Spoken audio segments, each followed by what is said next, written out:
হ্যাঁ, তাহলে আমার আরেকটা কোয়েশ্চেন হচ্ছে, আপনি যে বললেন প্রকৃতির নিয়মে সব হচ্ছে। তাহলে আমাদের বিশ্বব্রহ্মান্ডে যে গ্রহ নক্ষত্রগুলো আছে, লক্ষ, লক্ষ গ্রহ নক্ষত্রগুলো আছে, এগুলো কিন্তু একটা আরেকটার সাথে স্থির অবস্থায়। দেখেন পৃথিবীর সাথে অন্য গ্রহ কিন্তু ধাক্কা রাখতেছে না। যদিও বা লাগার কোনো পসিবিলিটি থাকে, এটা এড়িয়ে যাচ্ছে। না, আমার প্রশ্নটা শুনেন। না, এটা তাহলে ভুল এত বলছেন, ভুল বলছেন, ভুল বলছেন। আমি কখনো ছোটবেলা চেষ্টা করেন? দেখেছি এটা ভুল বলেছেন। ভুলটা তো শুধরায় দিতে হবে। তাহলে নাহলে আপনার প্রশ্ন শুনে লাভ কি? মহাবিশ্বে অনেক ঘটনা ঘটে, যেই ঘটনাগুলা একটা আরেকটার সাথে সংঘর্ষ ঘটে। বৃহস্পতি গ্রহে কয়েক বছর আগে, সম্ভবত ১৬-১৭ বছর আগে একটা বড় ধরনের দুর্ঘটনা ঘটছিল বৃহস্পতি গ্রহে। ন বড় কিছু ধূমকেতু এবং গ্রহাণু তাতে আঘাত হানছিল এবং সেই জিনিসটা বিজ্ঞানীরা এখান থেকে দেখে এইগুলার ছবিগুলা পরবর্তীতে পত্রিকাতে প্রকাশ হয়েছিল যে বড় ধরনের দুর্ঘটনা ঘটতেছে বৃহস্পতি গ্রহে। এই রকমের ঘটনা মহাবিশ্বে খুবই নরমাল, যে একটা আরেকটার সাথে সংঘর্ষ ঘটে, একটার সাথে মানে হয়ে যায়। অনেকগুলা আমরা যে এখন ব্লাক গুলা দেখি সেগুলো হচ্ছে আসিফ ভাই, মৃত ইউভেন্টাসে গ্রহে গ্রহে সংঘর্ষ। গ্রহ সংঘর্ষ করতে পারে। হ্যাঁ। আমাদের এই সংঘর্ষ পৃথিবীটার না ভাই, দংঘর্ষ। ও আচ্ছা, আচ্ছা, আপনি আচ্ছা, মনে হয় দেখেন নাই। আচ্ছা। মানে এই যে আমাদের এই পৃথিবী নামক গ্রহটার উৎপত্তিটাও ঘটছিল একটা সংঘর্ষের মাধ্যমে। যখন এই সংঘর্ষগুলা হয় তখন অন্যান্য গ্রহ, নক্ষত্র এই যে শনি গ্রহের বলয় যেটা শনি গ্রহের বলয় যেটা অনেক ছোট মানে কণা শনি গ্রহের চারপাশে এবং বা দূর দূর থেকে দেখা যায় যে একটা বলয় তৈরি হয়েছে, একটা রিং এর মতো তৈরি হয়েছে। এইগুলা হচ্ছে অনেক বছর আগে কিছু বড় ধরনের সংঘর্ষের কারণে এই ছোট ছোট কণাগুলার তৈরি হয়েছে, যে কণাগুলা এখনো শনি গ্রহকে প্রদক্ষিণ করে ঘুরতেছে। এই রকমের ঘটনা মহাবিশ্বে খুবই নরমাল। এবং এখন আমরা যে ব্ল্যাক হোল গুলা দেখি সেই ব্ল্যাক হোল গুলা হচ্ছে মৃত নক্ষত্র, যে নক্ষত্রগুলা মারা গেছে, সেই মারা যাওয়ার নক্ষত্রগুলা। এবং এই নক্ষত্রগুলার এই যে ব্ল্যাক হোলের কাছে আশেপাশে যদি কোনো ধূমকেতু বা কোনো গ্রহাণু যদি চলে যায়, তাহলে ব্ল্যাক হোল সেটাকে নিজের দিকে টেনে নিয়ে নিজের ভিতরে ঢুকায় ফেলে। এমনভাবে ঢুকায় ফেলে যে সেটার আর কোনো অস্তিত্বই খুঁজে পাওয়া যায় না। এই ধরনের ঘটনা মহাবিশ্বে খুবই নরমাল। আপনি যেটা বলতে চাচ্ছেন যে এই যে পৃথিবী যে ঘুরতেছে, আপনি যে টাইমে এক্সিস্ট করেন, আপনার জীবন হচ্ছে ৬০ বছর বা ৭০ বছর। মেক্সিমাম ১০০ বছর। একজন মানুষের জীবন মেক্সিমাম ১০০ থেকে ১২০ বছর। এই টাইমটা মহাবিশ্বের ক্ষেত্রে অত্যন্ত অল্প সময়। এই অল্প সময়ের অবজারভেশনে আপনি যদি বলেন যে মহাবিশ্ব তো খুব চমৎকার চলতেছে, এটা একটা ভুল তথ্য হবে। মহাবিশ্বের টাইম রেঞ্জটা অনেক দীর্ঘ, অনেক বিশাল। এখানে বিলিয়নস অফ ইয়ার্স নিয়ে হিসাব নিকাশ করা হয়। যখন এই বিলিয়ন ইয়ারে আপনি চিন্তা ভাবনা করবেন তখন দেখবেন নানা ধরনের ঘটনা ঘটে।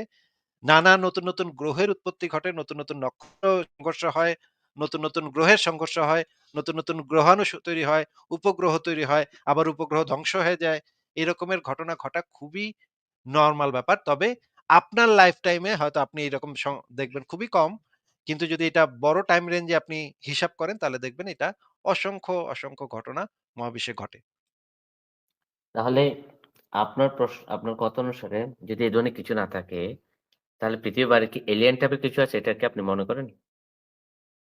মানে অন্য কোনো এলিয়েন টাইপের যে অস্বাভাবিক ক্ষমতাধর ব্যক্তি, যেটা ভাই বলা হয় আরকি। আমি তো আপনাকে তো একবার বলা হইল, যদি আমরা কোনো কিছু সম্পর্কে না জানি তাহলে আমাদের একমাত্র যৌক্তিক অবস্থানটা হবে যে ভাই এই বিষয়ে আমরা জানি না। এলিয়েন আছে নাকি সেটা তো আমি জানি না ভাই, এখনো প্রমাণ পাইনি। তাহলে আমি কিভাবে বলবো আপনাকে এলিয়েন আছে নাকি নাই? এটা তো আমার পক্ষে বলা সম্ভব না। যখন আমরা প্রমাণ পাবো, ভ্যালিড প্রমাণ পাবো এবং সেই প্রমাণটাকে আমরা একটু যাচাই করে দেখতে পারবো। মনে করেন আকাসউদ্দিন ন্যাংটা পাগল নামক আকাসউদ্দিন নামক এক ন্যাংটা পাগল এসে বলল এলিয়েন আছে। তাই তো আমরা মাইনে নিব না তার কথা, তাই না? তো এটা তো তথ্যটাকে তো ভেরিফাই করতে হবে যে ন্যাংটা পাগল সে এই জিনিসটা জানলো কোত্থেকে? সে তার মানে ইনফরমেশন গুলা সঠিক কিনা সেগুলা আমরা টেস্ট করে দেখতে পারতেছি কিনা। যদি টেস্ট করে পাওয়া যায় তাহলে আমরা মানবো। যদি প্রমাণ পাওয়া যায় অবশ্যই মানবো। আর যদি প্রমাণ না পাওয়া যায় ততক্ষণ পর্যন্ত বলব যে না, এটার সপক্ষে এখন পর্যন্ত কোনো প্রমাণ নাই। সুতরাং এই বিষয়ে আ আমাদের কাছে কোনো ভ্যালিড এভিডেন্স না থাকলে সেই দাবিটা রিজেক্ট করি আমরা। আমার থেকে এখন আমি গডকে বিশ্বাস করি। এই যে কোন প্রুফ ছাড়া ভ্রান্ত ধারণার মধ্যে বিলিভ করে আসতেছি গত ২৮ বছর ধরে, হ্যাঁ? গড নামে কেউ আছে। এখন এই যে আপনার কথা অনুসারে গড নামে কেউ নেই, সেই আমি যে ভুল ধারণার মধ্যে ভাই আছি, আমরা একবারও বলি নাই এখন যে গড নামে যদি কেউ দেখি নাই। এটা তো আমরা একবারও বলি নাই ভাই। আপনি কেন আমাদেরকে এটা বলতেছেন? আমরা যেটা বলেছি ফারাজ ভাইও আপনাকে যেটা বলে গড এরকম বলে কিছু আছে তার কোনো প্রমাণ নাই। এবং প্রমাণ ছাড়া যদি আপনি সেটা মানতে পারেন, বিশ্বাস করতে পারেন, ঠিক যেমনটা হিন্দুরা বিশ্বাস করে মা কালী আছে, আ মানে ইহুদিরা বিশ্বাস করে জিহোবা আছে, বুদ্ধিস্টরা বিশ্বাস করে গৌতম বুদ্ধ এখনো মানে তাদের কথা শোনে, তাদের ডাকে সাড়া দেয়। নানান দেশে নানান ধর্ম। প্রাচীন গ্রিসে জিউসকে মানত কিছু লোক। প্রাচীন মিশরে হচ্ছে আমনরা, হোরাস এদের এই দেবদেবীকে মানত কিছু লোক। চীনে কিছু দেবদেবীকে মানে। যার যেমন ইচ্ছা তেমনি মানতেছে ভাই। এটা তো এগুলারে বলে অন্ধবিশ্বাস। যখন প্রমাণ ছাড়া কেউ কিছু মানে তখন সেটাকে বলা হয় অন্ধবিশ্বাস। আর আপনি যদি অন্ধবিশ্বাস করতে চান সেটা তো আপনি ফ্রি, আপনি তো করতেই পারেন। আপনাকে তো কেউ বাধা তাহলে দিবে না অন্ধবিশ্বাস করতে। এই কিন্তু সেটা তো অন্ধবিশ্বাস যৌক্তিক না। সেটা তো যৌক্তিক না। এখন আমার কথা হচ্ছে এই অন্ধবিশ্বাস থেকে বের হওয়ার উপায়টা কি? যুক্তি দিয়ে চিন্তা করতে শেখা এবং যুক্তি দিয়ে যাচাই করে দেখা। কোন তথ্য যখন আপনার কাছে আসবে তখন সেটা যুক্তির নিরিখে মেপে দেখা যে এটা যৌক্তিক কিনা। যেমন ধরেন আপনাকে এসে যদি এখন কেউ বলে যে, "আল্লাহ পাক তো গতকাল রাত্রে মারা গেছে ভাই।" জানেন ভাই আল্লাহ পাক গতকাল রাতে মারা গেছে। আপনি যদি আল্লাহ পাক ঠিক আছে আছে বলুন। এটাকে বিশ্বাস করেন, তাহলে তো আপনার ওই কথাটাও মানতে হবে অন্ধভাবে যে আল্লাহ পাক গতকাল রাত্রে মারা গেছে। কোন প্রমাণ দিল না। তাহলে তো ওইটাও মানতে হবে, তাই না? না, তখন আমি বলবো ভাই কোরআনে কোথায় লেখা আছে দেখাও। কোরআন যে সত্য সেটার গ্যারান্টি কোথায় ওটা ফারাজ ভাই? ওটা আল্লাহ বলছে কোরআন সত্য। এটা তো তাইলে সার্কুলার যালিকা কিতাবুল আরাইবা ফিহি হুদাল লিল মুত্তাকিন, পড়ে নাই আসিফ ভাই? ভাই একটা গ্রন্থে যদি লেখা থাকে যে এই গ্রন্থটা সত্য তাতে তো এটা প্রমাণ হয় না যে ওই গ্রন্থটা সত্য। অফকোর্স প্রমাণ হয়। কে বলছে ভাই? আমি যদি লিখে দিই আমি মানে আমি যদি লিখে দিই যে ফারাজন্য হচ্ছে গিয়ে আসিফ মহিউদ্দিন বেটার বিতার্কিক, তাহলে তো অবশ্যই এটা সত্যি হবে আসিফ ভাই। এটা তো কোনো ডাউট করার কোনো মানে ডাউট করার কোনো ইয়েই নাই, চান্সই নেই। অবশ্যই, অবশ্যই। হ্যাঁ, নীরব তাহলে পাঠক কোরআন ভাই যদি সত্য না হয়, হ্যাঁ, বলেন। কোরআন যদি সত্য না হয়, বিভিন্ন ধর্মগ্রন্থ যদি সত্য না হয়, তাহলে আ মানে বাংলাদেশ বলেন, অন্যান্য দেশে এত ধর্মীয় উপাসনালয়, এত এত লক্ষ, লক্ষ মানুষ মানে মতবাদ দিত না। আপনি দেখেন ওয়াজ মাহফিলে কোরআন নিয়ে কত এত কথা লক্ষ হয়। লক্ষ মানে মানুষ কি বাস্তবিক করতো প্রমাণ না? দেওয়া হয়। এত লক্ষ লক্ষ লক্ষ, মানুষ লক্ষ কি করতো মানুষ না? এটাকে বিশ্বাস করত না। লক্ষ, লক্ষ মানুষ। মানে আপনি তাহলে এবং কি তো ভাই বলতে কোরআন চাচ্ছেন আপনার গ্রন্থ ধর্ম নিয়ে থেকে বেশি, আপনার ধর্ম থেকে বেশি ইয়ে কি তাহলে হিন্দু মানে ইয়া ধর্ম, খ্রিস্টান ধর্ম? বেশি সত্য কি খ্রিস্টান ধর্ম? আমি কোন ধর্মকে ডিরেক্টলি বলছি। মানে ধরেন খ্রিস্টান ধর্ম না, না বলেন, আমরা আপনি তো বলতেছি ইসলাম বললেন। ধর্ম বলেন। আমরা বলতেছি যে মনে করেন যে আপনার যুক্তিটা হচ্ছে যে এত মানুষ করতেছে তাহলে কি এরা কি তাহলে তাছাড়া এটা যদি আসিফ ভাই তাহলে দেখেন মোহাম্মদ যখন তার ধর্ম প্রচার করা, ইসলাম ধর্ম প্রচার করা শুরু করছিল, তখন ওটা কম সত্য ছিল। ধীরে ধীরে ধীরে ধীরে ধীরে আস্তে, ওটা আস্তে বেশি সত্য বাড়ছে। হয়েছে। সত্যতাটা বেড়ে গেছে। হ্যাঁ। সত্যতার তাহলে রেট বাড়ছে আর কি। তাহলে এ এ এ নীরব পাঠক ভাই আপনাকে আমি একটা প্রশ্ন করি যে বেশিরভাগ মানুষের মতটা যদি সত্যের মাপকাঠি হয় যে বেশিরভাগ মানুষ যেহেতু মানতেছে সেহেতু এটা সত্য। এটা যদি আপনার যুক্তি হয়ে থাকে তাহলে ভাই পৃথিবীতে মানুষের সংখ্যা কত ভাই? ৭০০ কোটি নাকি?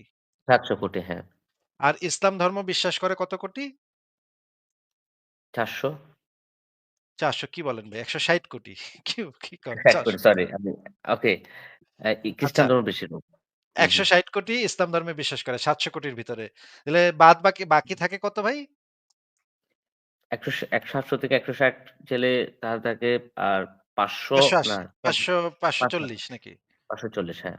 আচ্ছা তাইলে মোহাম্মদ কোন নবী না। এইটাতে বিশ্বাস করে ৫৪০ কোটি লোক নাকি? ১৬০ কোটি লোক বিশ্বাস করে, যেহেতু মুসলমান ধর্ম মোহাম্মদ কোন ১৬০ কোটি। নবী না। মোহাম্মদ কোন নবী না। হুম, মোহাম্মদ একটা হ্যাঁ, ভন্ড। এটা ৫৬০ কোটি। এটাতে হুম, বিশ্বাস করে কতজন লোক? ৫৬০ কোটি মুসলিম ছাড়া বাকিগুলা। ৫৪০ কোটি লোক এটাতে বিশ্বাস করে। আর মোহাম্মদ নবী এটাতে বিশ্বাস করে মাত্র ১৬০ কোটি লোক। তাইলে হুম, যে যদি সংখ্যার হিসাব হয়, সংখ্যাটাই সত্য হয়ে থাকে, তাহলে মোহাম্মদ তো নবী না এই কথাতে বেশিরভাগ মানুষ বিশ্বাস করে নাকি? হ্যাঁ, বেশি বিশেষ করে মোহাম্মদ যে তাহলে তো নবী না আপনার সেটা যুক্তি অনুসারে যে সংখ্যা দিয়েই যদি সত্য মাপা যায়, তাহলে তো আপনার অনুসারে, আপনার মাপকাঠি অনুসারে মোহাম্মদ একটা ভন্ড নবী প্রমাণিত হইল।